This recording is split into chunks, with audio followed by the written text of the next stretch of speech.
If you're still here with me right now, thank you so much. It means a lot to me. Most likely you changed it by now, but it's fine. Today's not about rankings or reviews or whatever else. I do theories and stuff like that. It's a little different. Kind of like had epiphany, you know.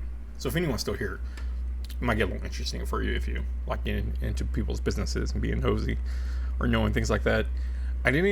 First of all, it sucked because I had a lot of this on my notes when I had the thought, and it's gone. And I couldn't bring it back in my notes, so that sucked. So I tried to do the best to remember everything, then I got irritated, and I was like, I got basically what I need. I have some stuff, but, so it's weird. So, us in these, like, hopefully you're here still, but these things, like, you, for listening, you like the stuff probably I like, movies, TV, games, everything, whatever influences us in life. But somehow it's bigger to us than normal people, than regular people down the street that don't watch it or don't worship it. I wear a Superhero t-shirt every day. I've gotten lectured by grown men saying, why would you do that? And I don't give a fuck. I don't. And I don't care. I'm married, so I don't worry about the shirt appearance. But of course, you want to make yourself look clean sometimes, haircut and all that. That's fine. But other than that, I think it's okay to be yourself, and I will be found in, one of the good writer, I forgot his name, he died in Superman pajamas, and I thought, what a way to go. I'm not a Superman fan, but anyway, so I started thinking, when a trailer came out, I was kind of bummed out about it. Like everyone else, I think, in the world that wasn't part of the world we're all in, is like, why is it bugging you? And then it kind of did bug me. I'm like, am I stupid? Like, am I dumb? I'm letting something so small as things with actors, lights, CGI, like, ruin my day. How stupid is that? And then, like, I got whatever and worked on YouTube videos, and then I saw one click go away. Some subscriber went away. And I'm like, I wonder what they did. I wonder if they didn't like what I said. I wonder if they're a long-time viewer and just got tired of me popping up a lot. You start making it, like, almost personal, but it's not. And please, give me, like, 300 more so I could buy a new microphone. I don't know. Juicy Fruit can sponsor me. I'll chew it every time we make a video. And I can get a microphone. But I really started to think, okay, why did this person leave? I need to reevaluate this. And I took it really bad for one person, and I don't have anyone really following me. So it's kind of dumb. And me right now, it's just me talking. That's all I am. No one's here. Just talking to you like you're here. Talking to you like it's just me and you talking. And that's what I'm doing, because I sometimes don't got people to talk to, and I want to talk about cool, fun stuff in my world. So reflecting these things off the trailer bumming me out, and then losing a subscriber, I started to go think about, like, man, what, maybe people don't know me. Then I started to really think more, tying with the trailer and people not knowing me. I just started realizing, like, what makes us, kind of, right? Like, it's weird that things, to people it's weird, but it's also weird to me now that I break it down, that things we love and around us, like, make us. They formed us from young age to adulthood to even further. And that could be things, of course, with your family teaching you to be a good person. But we also, if you're big into pop culture and things like that, there are things that make us and they stay with us. So, like, whenever we want to make fun of someone that likes My Little Pony, I remember that was a big thing with bronies. We don't know what that did for them. We don't know what that changed for them. And much as it sounds goofy or something, there could have been something big that happened with it. And it sucks because for me, comparing My Little Pony to, let's say, Wolverine, I think it's like apples and oranges. Like, no, there's nowhere near it. But to that person, it could be something big. And then we got people that do use sometimes pop culture, like Just Keep Swimming from Finding Nemo. They'll tell you the Rocky Balboa speech. Do or do not, there's no try. They'll use Yoda. These are pretty simple ones that you hear a lot. And but they're motivational to some people. And that's how some people get through some days or remind themselves or whatever. I wouldn't say they formed and molded themselves through it, but they definitely took it from a pop culture place. And then you have other people that look at philosophers, icons like Muhammad Ali, Martin Luther King, Michael Jordan, Abraham Lincoln, Shakespeare, anything, philosophers, that this is what molds them. They have no interest in any of this. Pop culture is dumb. It's a waste of time. They're into bigger picture things. These things drive them. These things mold them. There might be a poem that blows their mind, and that's what makes them the way they love people. But for us, or for me, it was like comics, movies, television, music, sports, for years have like made us who we are. And it's weird to not be like, of course they did, but it's weird when I start thinking of like situations, and it's almost embarrassing to be like, oh yeah, I thought like this because of that. And people think, you never grew up. A lot of people still give me crap and say, I'm in my 40s, that you still don't grow up. You're still not growing up, and you're afraid to grow up. Maybe I am. Maybe I have Peter Pan syndrome, that kind of like what Michael Jackson had, where you didn't want to grow up. I enjoy the lighthearted and fun things in life, but everything kind of like was bigger things. They're like almost like a chapter in a way. Like if it's a character movie, even there's a song I mentioned. They didn't replace my parents. They didn't replace my wife.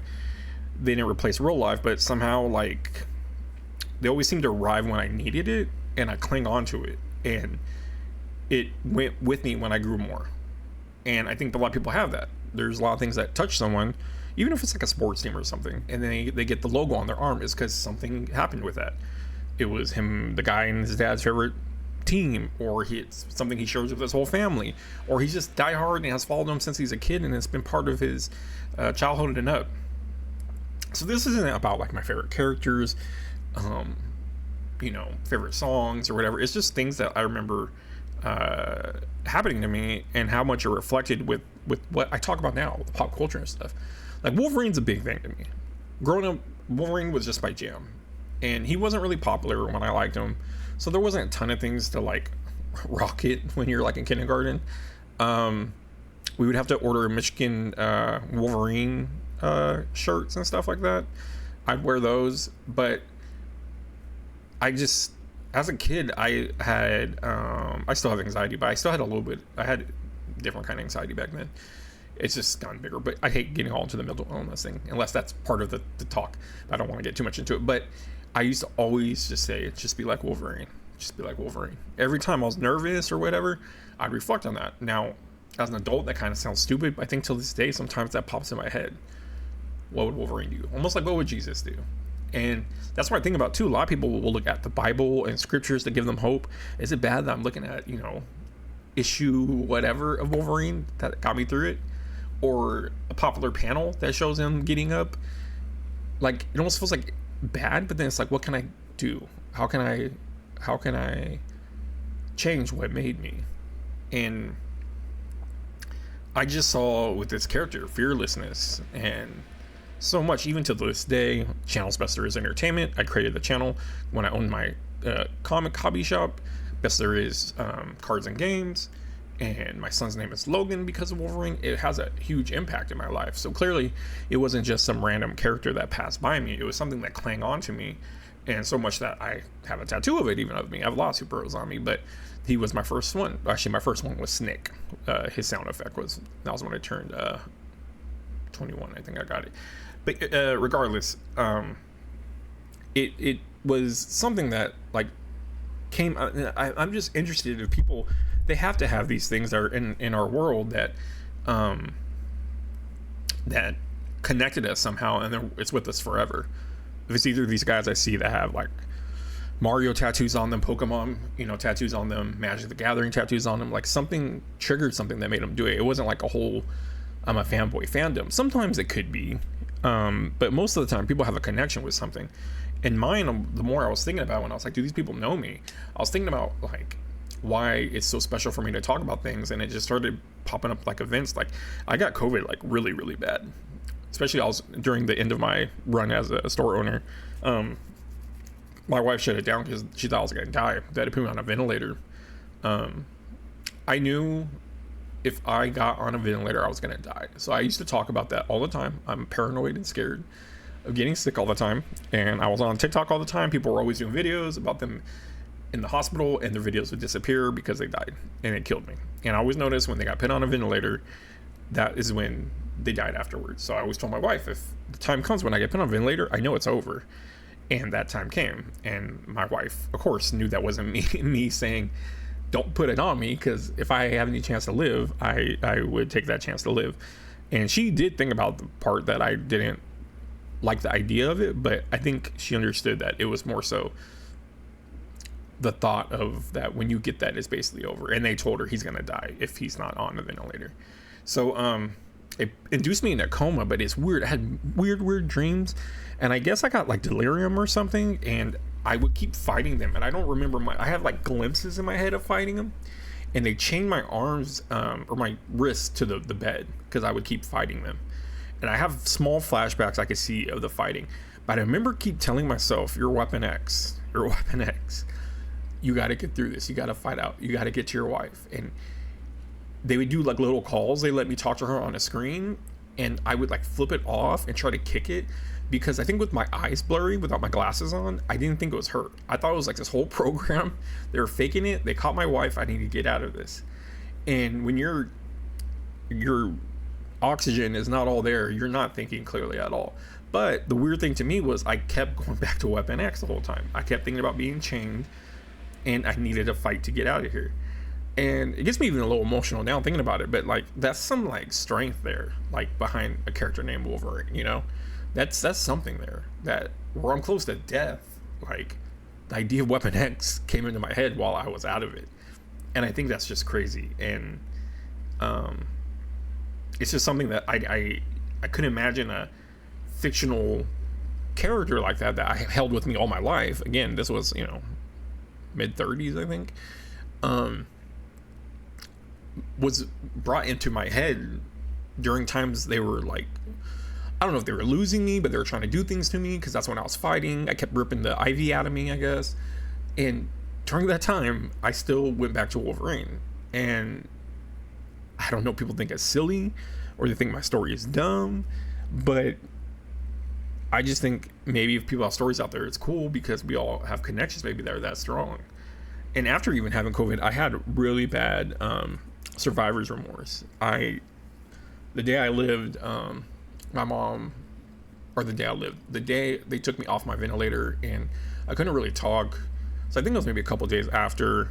My mom called me. I couldn't get any visitors for a while because COVID was in high gear. And she told me, would you care if I put a donation in your name for someone? And I was like, I don't care. And she said, there was some guy that's your age, and he died today of COVID, and I just thought of you, and I wanted to put this in your name. And it killed me. Like, I learned he had a family, he had kids just like me, and it's like, why me? Why did I get picked? It beat myself up for a long time. Even when I got out of the hospital, probably like a year, I kept thinking about why me. Like, you know, even though I wanted to be here, no shit, I wanted to be here with my family, but it's almost like it's not fair other people had to go through it. It's not fair other people lost their dads or brothers and all that. And then watching Loki, and he kept bringing up burdened by a glorious purpose, and it just stuck with me. Like, maybe I'm burdened to do something bigger. Maybe there's a reason why, you know? So much that I got it tattooed on me. I got Loki tattooed on me. I do only superheroes, but Loki kind of fell into the hero area eventually, even in the comics. So I got a cool comic picture of him and with glorious purpose. And it became a big thing that year when I kind of came to it. Came to the realization, like I felt better with it. Like that Christmas where my wife got me Loki shirts and Loki mugs that say glorious purpose, and it just was a big turnaround. And but it was a fictional character, someone that wrote something that just identified with me, and it helped me move and keep moving. And just like people go, oh, you know, just keep swimming, they'll use Nemo. It's like, they might not be close to Nemo or anything like that, but they like the line, you know? So with this, I could have just said I like the line, but it was more than that, because I like the character, I like the story I was watching. I get emotionally involved, and then somehow it just clicks. And then death is a scary thing for me. Before even COVID, I was scared. I'm still scared of death. I go to exposure therapy. I'm out of it right now, but there's things I can do exposures to, and one of them is I'm afraid to get sick. I'm afraid to get sick and die. I'm afraid to get cancer and die, and I'm afraid just to die. I'm afraid there's no afterlife. I'm afraid what happens. There's too many religions out there, so it's like who's right, who's wrong, and no matter what person I talk to in their religion, it's always the right one. So it's weird to me. Like, we never know. You'll never know. We'll never get that answer. There's no science. There's nothing that can show us. People could just have faith, and what faith is hoping, not seeing. So it's one of those things that's really hard for me. And I watched Coco, and another tearjerker. I was proud to be like, I have a favorite Pixar movie. Like, everybody has their favorite movies and certain like things. And Coco it was cool because it dealt with Hispanic, and I'm Hispanic, and that was cool. And Day of the Dead's always a cool thing, but the linking of death and how it's not over after they're dead, like, I only could wish that world exists. I don't know if it will. I doubt it, but the way they presented it, even as skeletons, is goofy, but this beautiful neon city with our, I forgot what they're called. I don't want to seem disrespectful to the culture, but, the animals that are spirit animals and how they're here and they visit us and things like that. It gave me some hope to cope with some of it. And before, I had no coping at all. No guidance. I went through a different religion in my life, and it was a pretty traumatic religion and put a lot of fear in me. And there's just all these different ways I knew the way life and death can go, and I'm still scared. Like, will I get to see my family again? I have to watch a lot of videos about after death, near death experiences. It's supposed to make you get used to it, so eventually it don't bug you anymore. Even though you see it, you don't carry it with you, and that's the whole thing with exposure therapy. But everyone talks about they feel like a glow and they feel like they're floating, and it's like I feel more selfish because I don't want to be just me there floating in a glow or an angel. I want my family with me. Like, that's it. That's all I care about. I don't want to feel this righteousness, greatness feeling, whatever it is. And it might sound mean to say, but I just want my family there. That's it. That's all I care about. I don't care about feeling this overwhelming sensation of feeling bliss. That sounds cool and great, but if my family's not there, I'm not going to enjoy it. So I just want to make sure, like, after it all ends, can I just sit here and wait for them? That's my thing. And I've lost friends and been hard to deal with death. I had one of my best friends. God, this is all like sad, like getting me. One of my best friends committed suicide. It sucks. He was such an asshole. Everybody thought he was such a dick, but he was a good guy. Really, really good guy. But that was his personality. It's like, I forgot what movie it is. Something they're like, how something, he's our asshole. I forgot. I think it was a Hangover. I don't know. But anyways, he was like our asshole. He was our jerk, but he had love in his heart. He had great taste in everything. We loved everything together, comics, movies, big into video games together. Like, I wasn't as big as him, but he got me more into games that I would normally not get into. And such a strong, hard-headed man just got taken over by love, and he always wanted it so bad. He never got relationships, and when he thought he had it, person just did him wrong, and he took his life. And it sucked. He was a big Captain America fan. Again, we were both in the same world of superheroes, and he didn't have many close friends. At his wake, there was probably like 4 of us, and maybe me and another guy really knew him well to call him a best friend. All the rest were like his co-workers and his mom's friends. It was weird, but I had to take center stage and actually talk about, because no one has stories to tell. I had to sit there and talk to them about times we pulled pranks in Walmart, times that we were hella hungry, bought 60 nuggets at McDonald's, or when we're at Comic-Con annoying the people at the Marvel booth on purpose. Dumb things that you remember and always will.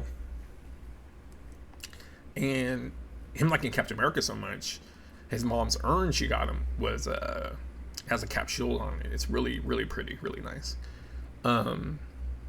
It's hard to see it. Um, but she had a bunch of signs around like through the house that's like, I'm with you to the end of the line. And that's another thing too. It's just pop culture coming in and somehow it connects. And that got us, any one of us that was into that world and we saw that, we understood it, we knew what it meant. And it's funny because it just comes from a movie. Someone just wrote this, it's not something crazy special that this person wrote in stone and held it up like a 10 commandment. It was something just someone wrote to be in a movie and to put emotion to it, but somehow you get clung to it and it hits you when it deals with someone else. And I think that's the odd thing. Like, it seems almost weird, but clearly his mom saw that. Going into his room, you see that. All the video games everywhere, he's obsessed with Doctor Doom. Every shirt and hat had Doom and Captain America on it. So it's part of that world, so it made sense for that to be out there. And then there was like a metal tree, I think she had or something, and everyone had to write notes on there to say something between you and him. And I don't care if people knew what I said. It wasn't like, oh, it's not going to come true or something like that. It's just, there was supposed to be like a note you wanted him to read. And, I wrote, assure you, brother, the sun will shine on us again. And, that's Loki again with Thor and Endgame. And why did those words come to my head when I needed to write it? I don't know. Maybe because of the connection of us liking the same world of comics or just getting pop culture, I guess. But when I needed something to write, that is the first thing that clicked with me, like automatically. And these things, like I said, it's crazy because they like are important times in our life, but they shape us. Like as a kid, Wolverine shaped me to this person that would always look at that for Fearless, and it transferred over to me getting COVID. And then with COVID, I used this, and then with my friend dying, like I used a quote from a movie to explain something. And it's like they kind of get ingrained in you, but even at a young age, certain things shape you.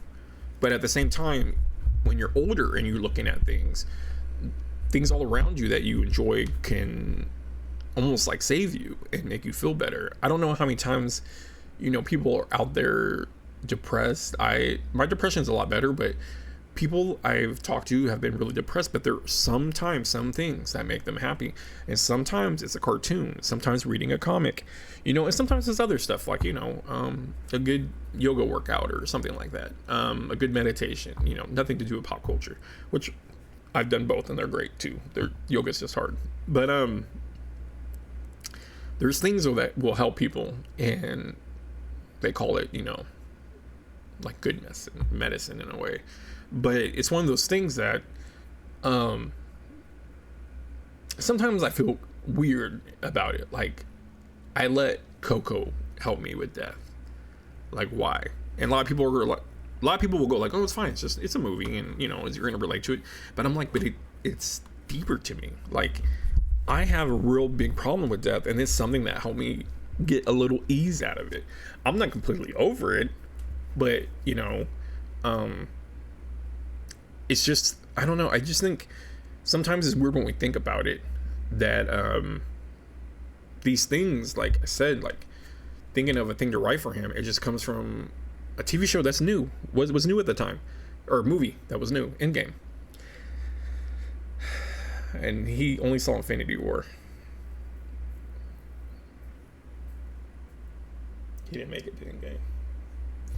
I always think that sucks, man. You should have waited. But it's just weird, and I think, do people really think you're that stupid when they tell you, oh, it's just a trailer, why do you care? But it's like, these things touch us, they move us, they connect to us. Even like, I like Good Will Hunting a lot, and it's just a great movie. It's crazy that Ben Affleck was part of writing that, and Matt Damon. I don't know if I released my Ben Affleck video yet, or I talk about my misunderstanding of him. But when it's Robin Williams too, when he gives you like a great monologue, and he starts talking about the love for his wife and stuff. And just for me, I know how much I'm in love with my wife, but it just confirms it so hard when he talks about, God putting an angel on earth just for you, and it's things like that. And it's just a movie, sometimes we cling on to movies, I think, more than other things, moments and stuff like that, because it feels more real, because it's actual actors playing them. But things like that, even, like, it just, hits different. And like for some people, music, like I don't want to be typical and cliche. Like everyone, I like Eminem, and that's why I had these lyrics up, because I forgot to write them down. And there's a lot of stuff, hella music that will inspire you, get you up, get you amped, get you feeling better. A lot of Linkin Park. I'm not the biggest Linkin Park fan, but with Chester going through a lot of mental illness, he covers a lot of it in some of his songs. But Eminem's song Legacy, I really, really liked, because it was talking about him being young and dealing with shit. And the first verse starts off with him saying, I used to be the kid that would always think the sky is falling. Why am I so differently wired? Am I a Martian? And I'm like, that sums up kind of like how I felt. I always felt like the sky was falling. I was scared. Everywhere I went, I thought I was going to get kidnapped. I thought I was going to get robbed. I thought my mom was going to get taken away from me. It wasn't a fun way to live as a kid. It wasn't with anxiety like that. You were always stressed. I learned, like, through another teacher therapist that I went through. I've been through a lot, but he was really cool. That we have like a sentry, he says, that what is on our shoulders when we have anxiety, and they're just looking for the next, keep moving back and forth, and they're looking for the next danger to come. And when you don't calm down and take care of that, it's gonna always do that to you. So I kind of get it. And then in the next verse, he said, I used to be the type of kid who always thought the sky was falling, and why am I so differently wired in my noggin? Again, I'm just like, I get it.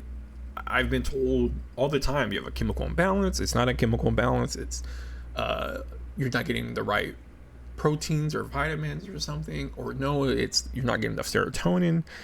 It didn't matter, but whatever it did, it was making me who I was, where I would live certain ways. And I've gotten the worst of it in my adult years. In my younger years, it was hard, but it wasn't like crazy, where it made me not leave the house at one point.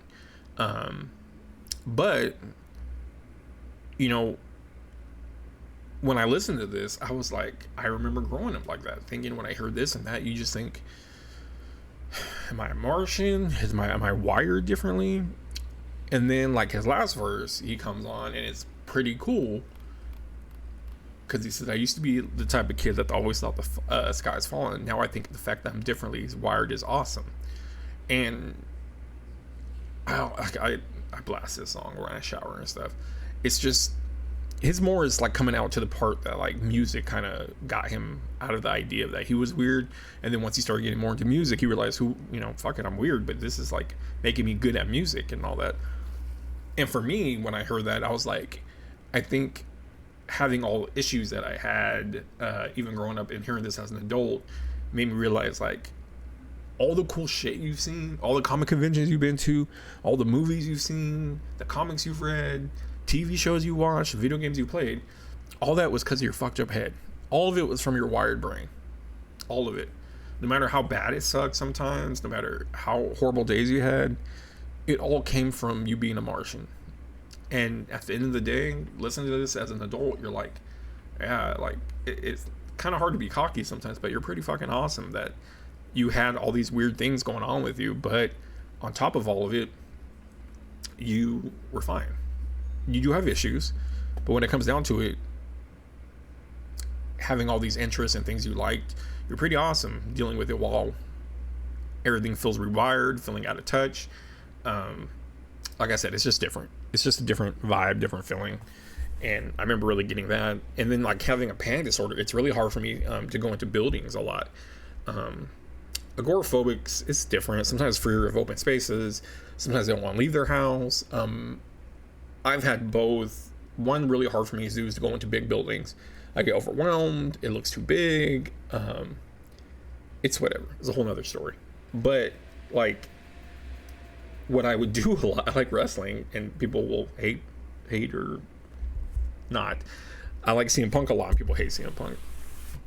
But I would like play his entrance music in my ears when I'd go through entrances and buildings, and I would just have that idea of hearing his song, which is actually a real song, Cult of Personality, and get that, like, come on, give me that cocky, arrogant asshole vibe that he is. And it felt good sometimes. Sometimes it's helped me a lot. I don't do it all the time, but definitely like something, again, going to like some weird thing that I liked that was actually working with my mental health. And it's just weird. Like, again, going back to the trailer, people are like, why are you caring? But it's like, we kind of care about things because they connect to us somehow.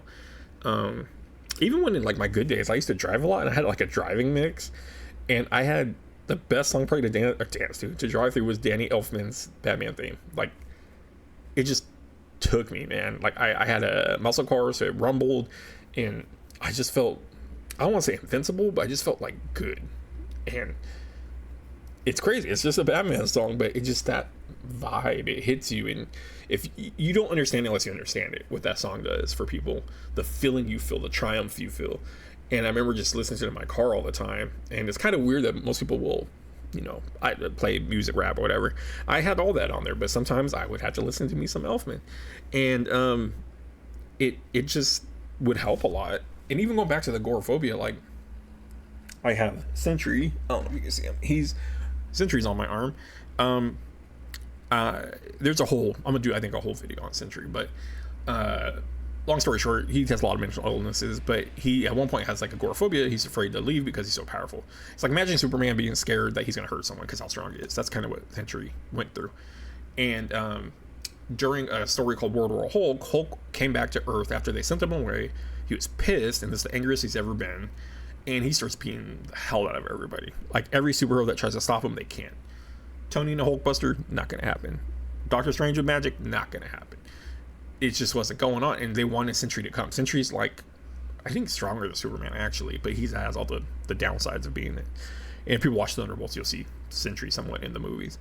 But he wouldn't take the step out of his house, and they would keep going to him, asking him, can you come, because we're losing, kind of thing. And one of the ends of the issues, he takes a step out, and then he starts to fly, and he's like, it's time to play God.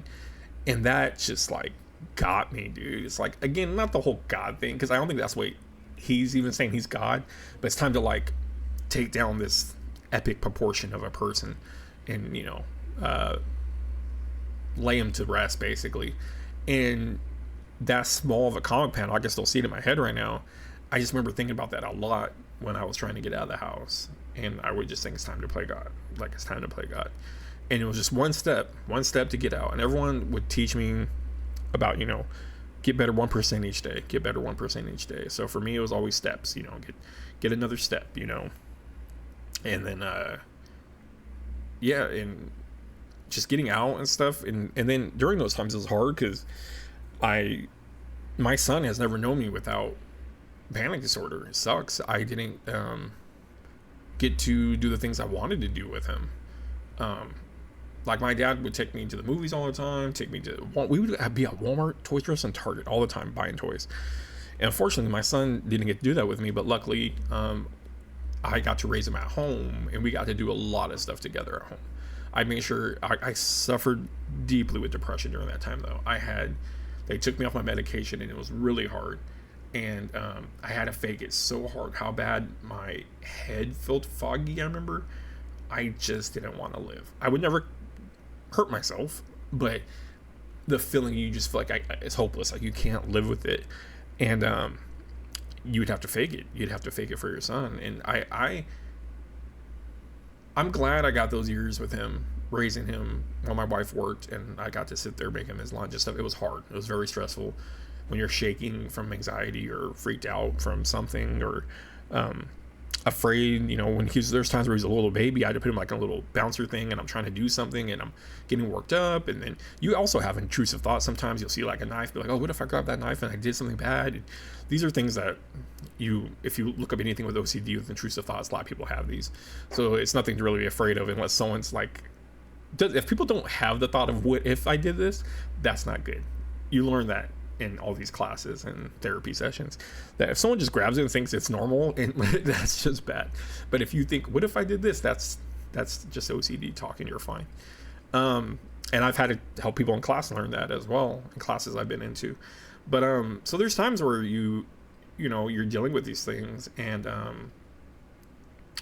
lot of stuff got us through it. A lot of doing YouTube videos, playing Disney Infinity a lot. You just had to fake it till you make it. And yeah, and I would look at these inspirational people, to me, the CM Punks, the Wolverines, I forgot what else we were watching back then, things like that. And it helped me. And then even like when I was 16, I'm really big into writing and directing. Now, of course, those days I think are behind me, but I just hope now I could just do commentary with things like this and talk about it with people I love and somewhat write things, and you're kind of directing it. And I was like 16 and I was really obsessed with Kevin Smith, or I'll say Robert Downey Jr., Robert Rodriguez, and Quentin Tarantino, like the kings of independent movies. And I was like, probably by when I'm 21, I'll do my first movie. Foolish Ernie. It doesn't work that way.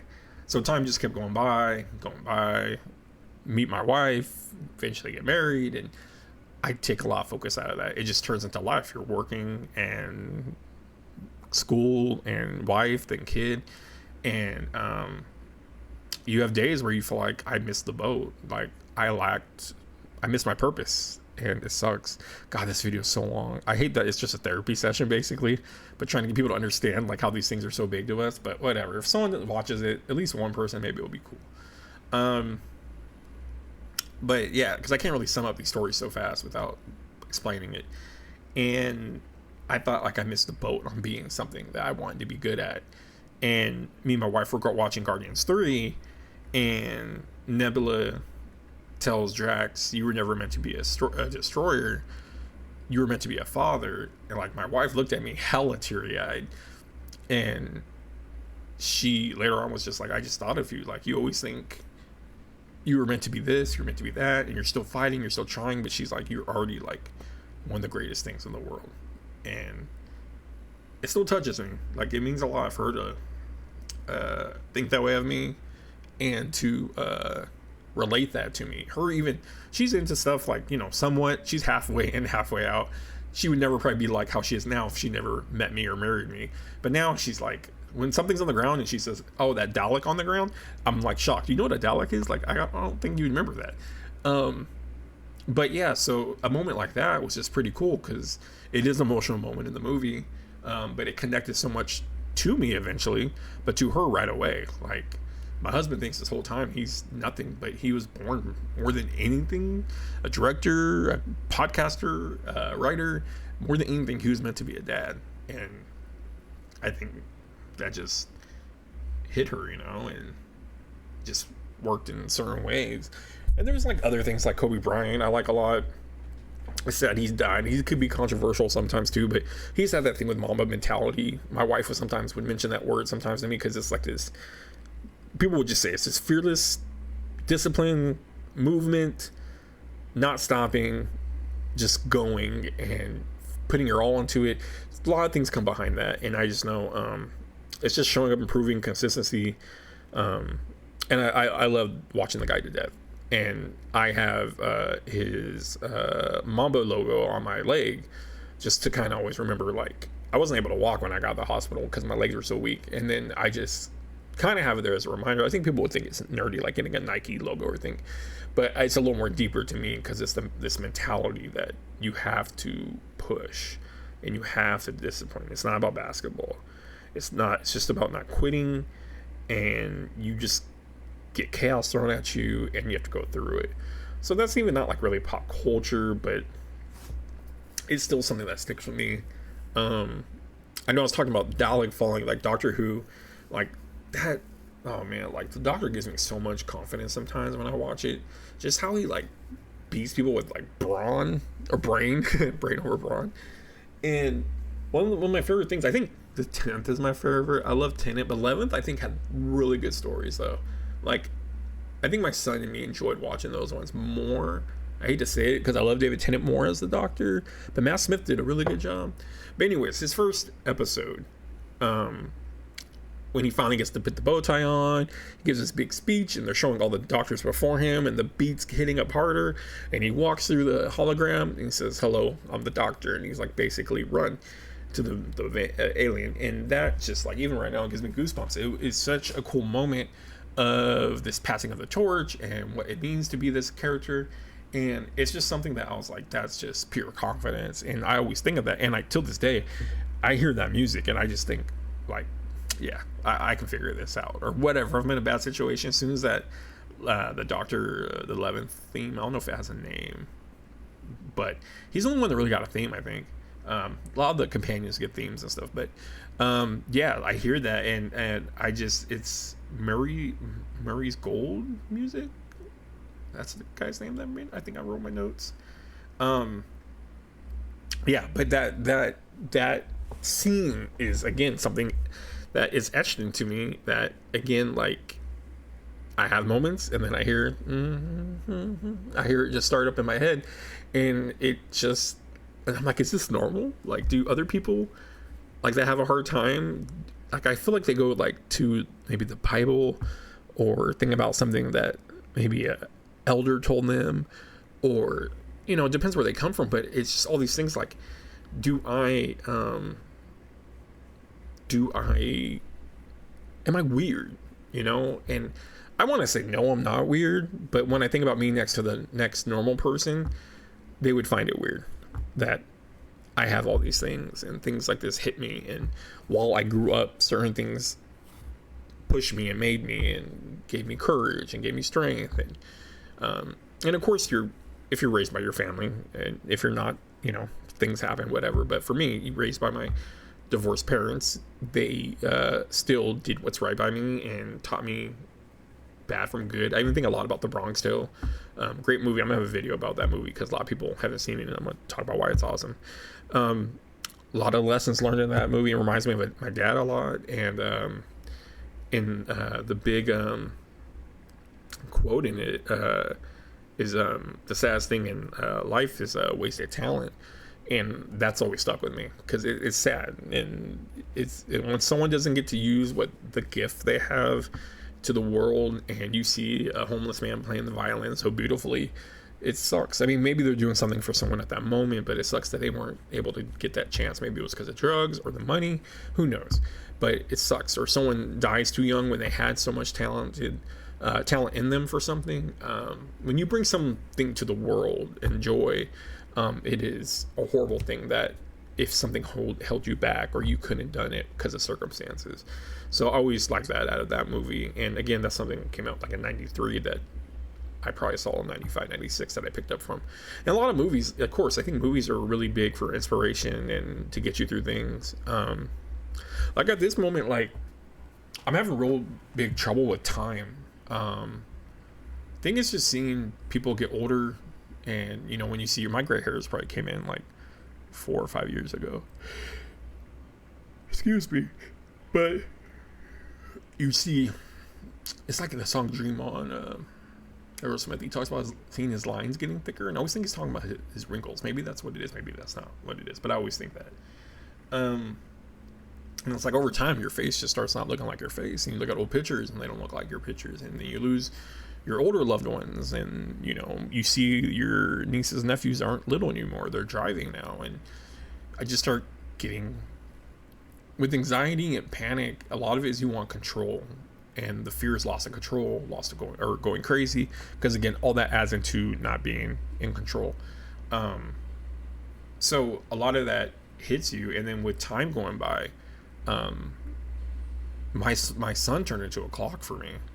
Before he was there, I didn't see time go by as fast as much as I see him meeting milestones, and each one moving is, oh, he's this old now, and this many years went by, and it's just weird. And with time, I haven't found anything to latch onto, and that's what sucks. Is sometimes you look for these in your personal life, and it might be never found, or you might have to find it in real life, like through therapy or help, or you know, something, or maybe a loved one. But maybe there is no pop culture thing that's going to help me, because you want control of time, and you can't control time, and it's just something you have to face. And it's hard for people to come to terms that have the issues like I do. Um, and then the biggest thing too is the bigger thing is watching. For me, it's been grieving the loss of my son aging, losing each chapter I've lost of him, and now we're at a big chapter where he's 14 now. So it hit really hard when he got an e-bike, and I had to let him go and do things. And back when I was his age, I was doing like everything. I did whatever, never was home.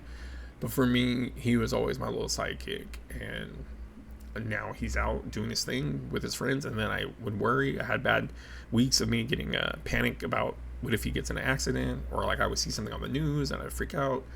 We have like a course on his phone, like to track him. I would open it up all the time to see where he was at.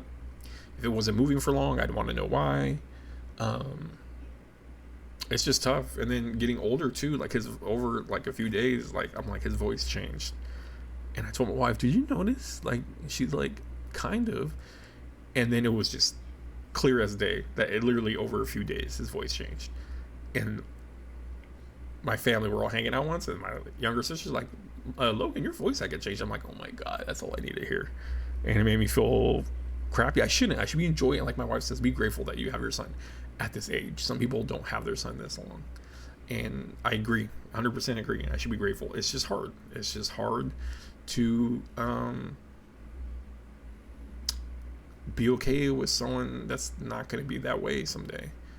And I think about like my wife's always like, ask your mom and ask your dad, and they seem to be fine with it, because my mom's like, you're still my son. I go, but it's just, I think it's because with my disorder, illness, whatever you want to call it, it's hard for me to let things go. Very attached to things. So seeing this coming in front of me, where it's a big deal, where he's gone now, where now it's him just in his room all day. He's still a great kid, still does what he needs to do, and not bad. He listens, he does the right thing. But it's just that change. And then, like, he was talking to me, we got him a 3D printer, and I was talking to him, and I could see, like, he didn't have no fuzz no more. He's getting little black lines in here. And it, like, hit me hard. Like, I was like, talking to him, and then I left, and I was just like, oh my God, my son is going to be hairy like me. He's turning into a man. And it just hits you a little bit. Some people don't care, I guess, but for me it did. Like when his voice was gone, I cried really bad, and my wife had to kind of help me through it. And it sounds like a really baby thing to do, and I know, I'm sorry, but it just, the thought that I was never going to hear the voice I heard a few days ago again kind of got to me. It kind of bugged me that I wasn't going to be able to hear that voice again. And there was no going back. I couldn't go back in time and hear it again. I have videos, which is cool, but I always think negatively how my thoughts are with videos. I'm like, oh, these are the videos they watch, when, like these right now. When I pass, he's gonna go watch these to see me talk again or whatever. And I get worried about that when I think of videos. So when I think, oh, he'll be on videos, I'm like, I don't want to watch him, because I'll reflect and start thinking about what if something happens to him. It's just fucking stupid rumination that happens. But yeah, so with him having the mustache, that was messing me up too. And my niece was with us, and we're all talking. She's like, you have a mustache. I'm like, oh my God. Everyone's like pointing all these things out that have been bugging me, and I'm trying not to say anything about. And I don't bring these things up to him, of course, because I don't want to put any anxiety or stress, pressure, anything like that.